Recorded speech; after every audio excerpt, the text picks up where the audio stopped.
Hello students, मेरा नाम है मोहित वर्मा और आज हम 12th क्लास के एक बहुत ही छोटी बट काफ़ी इंटरेस्टिंग और काफ़ी अच्छी यूनिट के बारे में बात करेंगे जिसका नाम है एटम एंड न्यूक्लियाई। इस यूनिट को पढ़ते हुए आपको काफ़ी मजा भी आएगा और काफ़ी इंटरेस्टिंग बातों को आपको आज पता भी चलेगा। तो चलो बिना टाइम वेस्ट किए करते हैं इस यूनिट को स्टार्ट। यूनिट का नाम है आपका एटम्स एंड न्यूक्लियाई। ओके, अब सबसे पहले हम बात करते हैं भाई ये एटम होता क्या है। आप छोटी क्लासों से पढ़ते आ रहे हो भाई। एटम की अगर डेफिनेशन के ऊपर जाए हम तो एटम क्या होता है, smallest particle which can not be divided further.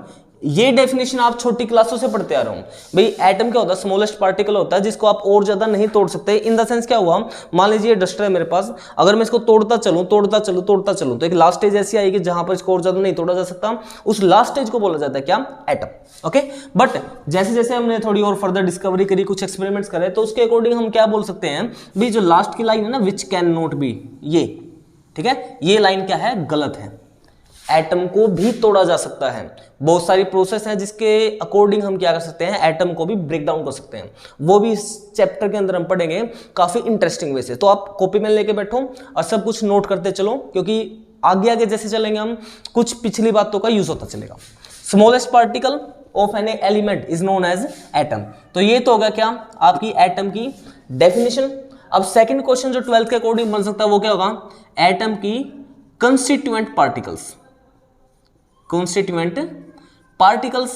भाई एटम किस चीज से मिलकर बना हुआ, जैसे कोई भी बॉडी होगी उसके अंदर कुछ ना कुछ तो होता है ना।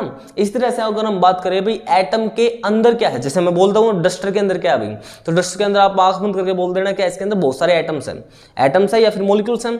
अब मैं पूछ लूँ भाई एटम के अंदर क्या है, तो आप एटम के अंदर क्या बोलोगे। ये जो टॉपिक्स मैं बता रहा हूँ ये टॉपिक्स आगे आएंगे, मैं अभी जस्ट आपको एक ओवरव्यू दे रहा हूँ भाई आप क्या क्या पढ़ने वाले हो। एटम के अंदर आपको मेनली तीन चीजें देखने को मिलेगी। First one is electron, second क्या हो जाएगा, proton, and third yes it's neutron. Done. अब ये ना एक एक नंबर के क्वेश्चंस बन रहे हैं यहां से। भाई बताओ इलेक्ट्रॉन के ऊपर क्या चार्ज होता है, तो इलेक्ट्रॉन के ऊपर याद रखना आप हमेशा नेगेटिव चार्ज होगा। प्रोटॉन के ऊपर क्या चार्ज होगा, पॉजिटिव चार्ज होगा। और न्यूट्रॉन के ऊपर क्या चार्ज होगा, जीरो। ओके भाई, इलेक्ट्रॉन के ऊपर जीरो, प्रोटॉन के ऊपर पॉजिटिव और न्यूट्रॉन के ऊपर जीरो चार्ज। डन। तो ये थे एटम के कंस्टिट्यूएंट पार्टिकल्स।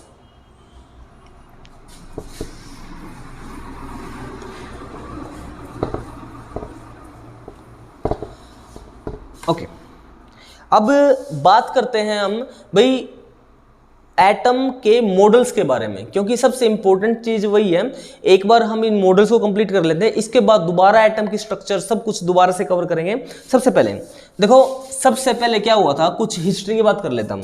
जब एटम के बारे में साइंटिस्ट ने स्टडी करना स्टार्ट किया भाई, अच्छा एटम भी नाम की कोई चीज होती है, तो उन्होंने सोचा यार एटम जो चीज जिसको हम देख भी नहीं सकते है ना, तो बिना देखे उसकी स्ट्रक्चर कैसे पता लगाई जाएगी। तो उसके लिए क्या किया गया था, कुछ आइडिया लगाया गया था, कुछ हाइपोथेसिस, कुछ थ्योरीज लगाई गई थी भाई देखो एटम ऐसा होगा, एटम ऐसा होगा। ओके, सबसे कॉमन सबसे पहला जो एक मॉडल आया था एटम का, उसका नाम क्या था, थॉमसन मॉडल। नोट करो जल्दी, थॉमसन्स मॉडल ऑफ एटम। अब देखो थॉमसन्स मॉडल ऑफ एटम क्या था, सबसे पहला मॉडल था जिसने कुछ एटम की भाई क्या एटम की स्ट्रक्चर के बारे में कुछ एक्सप्लेन किया था। हालांकि सब कुछ एक्सप्लेन नहीं कर पाया था ये, बट इसने कुछ आइडिया दिया था भाई देखो कुछ ऐसा होगा। और अपने टाइम पर इस मॉडल को काफी सराहा भी गया था, काफी इसकी अप्रेजल हुआ था भी, काफी अच्छा मॉडल लग रहा है, ऐसा ही होगा। बट जैसे जैसे टाइम बीतता है हर चीज के अंदर कमियां तो मिलती हैं। साइंस का तो रूल ही ये है, अभी कोई भी चीज 100% नहीं होगी। तो इस मॉडल के अंदर भी काफी कमियां थी। सबसे पहले इस मॉडल को पढ़ लेते हैं हम क्या था, उसके बाद इसके फायदे और कमियां भी बात करेंगे। देखो थॉमसन है ना, बिल्कुल एक छोटा सा बिना एक्सपेरिमेंट के छोटा सा मॉडल दे दिया था। उसने क्या बोला, सपोज आपके पास एक तरबूज है, ये तरबूज है, इसके जो काले काले बीज है ना, इसको तो इसने कंपेयर कर दिया किसके साथ, इलेक्ट्रॉन के साथ। और जो लाल पीस है खाने वाला तरबूज का, जो रेड पार्ट है, उसको इसने बोला भाई ये क्या है, आपका प्रोटॉन है। डन। ओके मतलब क्या बोला भाई, काले जो बीज हैं वो तो क्या है आपका इलेक्ट्रॉन, और जो प्रोटॉन्स है वो क्या होगा आपका लाल जो गुद्दा है ना खाने वाला, उसको इसने किसके साथ कंपेयर कर दिया, इसने बोला वो क्या आपका प्रोटॉन्स है। सिंपल। चलो अब इसने ये मॉडल दे दिया। अब यहाँ पर प्रॉब्लम्स क्या क्रिएट हुई, पहले एक बार देख लेते हैं। भाई किसी भी एटॉमिक मॉडल को भाई वैलिडिटी कब की दी जाएगी, कब इसको माना जाएगा भाई ये मॉडल आपका ठीक है या गलत है। कुछ क्राइटेरिया होते हैं, उनमें से सबसे पहला क्राइटेरिया ये होता है atom should be electrically neutral. क्या मतलब हुआ इस बात का भाई, सबसे पहली चीज ये है आपका जो एटम आप मॉडल दे रहे हो ना उसके अकॉर्डिंग आपका एटम इलेक्ट्रिकली न्यूट्रल होना चाहिए। एंड इसका मीनिंग क्या हुआ, इसका मीनिंग ये हुआ जितना नेगेटिव चार्ज है उतना ही पॉजिटिव चार्ज होना चाहिए, ताकि ऑल ओवर उसके पास कोई चार्ज ना हो। तो ये प्रॉब्लम तो थॉमसन ने सॉल्व कर दी थी। थॉमसन ने क्या बोला भाई देखो, जितने इलेक्ट्रॉन्स होंगे भाई, जितना ये काले बीज है ना, जितना ये ब्लैक सीड्स हैं, उतना जितना चार्ज इन ब्लैक सीड्स पर है कुल मिला के उतना ही चार्ज क्या उस रेड पीस के ऊपर होगा। तो ये तो बात इसने बोल दिया भाई atom is electrically neutral. But इसने ना एक गलत बात बोल दी थी जिसको लेके बाद में थोड़ा सा क्वेश्चंस भी उठे। इसने क्या बोला, seeds are embedded in the red part. क्या मतलब हुआ इसका भाई, जो काले बीज है ना वो लाल गुद्दे के अंदर, अच्छा देखो तरबूज के अंदर वो दसे होते हैं ना, मूवमेंट थोड़ी होती है उनकी। तो यही बात इसने बोली थी भाई जो काले बीज हैं वो आपके इलेक्ट्रॉन्स की तरह भाई वो मोड एटम के अंदर दसे होंगे, मतलब फिक्स पोजीशन होगी। सीधी बात ये है इलेक्ट्रॉन्स मूव नहीं कर पाएंगे। अब यहां पर बहुत सारी प्रॉब्लम होगी, ये बात जैसे इसने बोली ना उसी के साथ ही बहुत सारी प्रॉब्लम्स खड़ी होगी। कैसे खड़ी होगी देखो यहाँ पे एक बार जल्दी से, जैसे सपोज करो आपके पास है ना कोई ये बाल्टी है, ये कोई बाल्टी होगी, या फिर कोई ऐसे वो ले लो, कोई बर्तन ले लो, आप खुद भी ट्राई करके देख सकते हो, कोई बड़ा सा कटोरा ले लो। ओके अब क्या होता है अगर आपने कोई इसके अंदर कंचा डाली, कंचा समझते हो ना, मार्बल समझते ही होगे, कंचा, ठीक है, ये डाली इसके अंदर। अब क्या होगा अगर आप इस कंचा को ऐसे रख दोगे तो ये सेंटर में रहेगा हमेशा, डन। चलो बट अगर मैं इसको क्या करता हूं मूव करना स्टार्ट कर देता हूं, जैसे इमेजिन करो ऐसे ही हिलाना स्टार्ट कर दिया मैंने, जैसे मेरे पास ये गिलास है इसको मैं ऐसे ही हिलाना स्टार्ट कर दूं तो क्या होगा, जो एक कंचा है अपनी पोजीशन से उठकर थोड़ा ऐसे ऐसे रिवॉल्व करना स्टार्ट कर देगी। हाँ ना बोलो जल्दी, ऐसे रिवॉल्व करना स्टार्ट करेगी। जितना स्पीड से मैं इस कंचा को घुमाऊंगा उतना ऊपर जाएगी ये, ऐसा ही होगा। अब सपोज करो मैं इसको क्या कर देता हूं, गिलास को घुमाना छोड़ देता हूं तो क्या होगी, कंचा धीरे धीरे धीरे धीरे करती अलग दोबारा से सेंटर में आ जाएगी। ये कंसेप्ट समझ में आया। अब एक इस कंसेप्ट को दोबारा देखो, क्या था मेरे पास कोई ऐसा बर्तन था, मैंने यहां पर कोई कंचा डाली, इसको घुमाऊंगा तो क्या होगा, ये ऐसे गोल गोल घूमना स्टार्ट कर देगी ऐसे। बट अगर मैं इसको थोड़ा और स्पीड से घुमाऊंगा तो ये और स्पीड से घूमेगी। बट अगर इस कंचा को मैं मूवमेंट करानी बंद कर दूं, मतलब इसके ऊपर फोर्स लगाना बंद कर दूं, या कंचा खुद से फोर्स लगाना बंद कर दें, तो क्या होगा, ये दोबारा से सेंटर में आ जाएगा। ऐसे ही होगा, मतलब क्या होगा, सेंटर के पास दोबारा अपनी पोजीशन को रीगेन कर लेगा। सेम अगर अब मैं यहां पर देखूं तो क्या बोला गया भाई, ऐसा कैसे पॉसिबल है।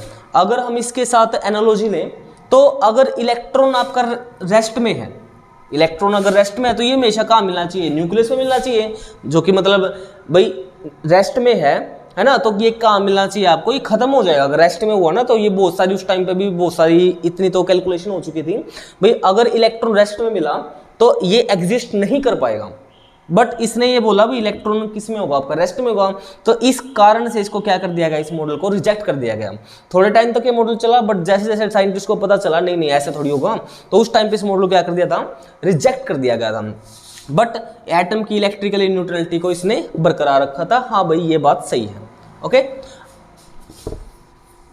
तो इसका जो फेलियर का मेन कारण था थॉमसन्स फेलियर रीजंस, थॉमसन के फेलियर के जो रीजन थे उनके अंदर सबसे बड़ा रीजन यही था, उसने क्या बोला था भाई, जो आपका इलेक्ट्रॉन होगा वो रेड पार्ट के अंदर, पॉजिटिव के अंदर क्या है आपका धंसा हुआ है और वो मूव नहीं कर रहा।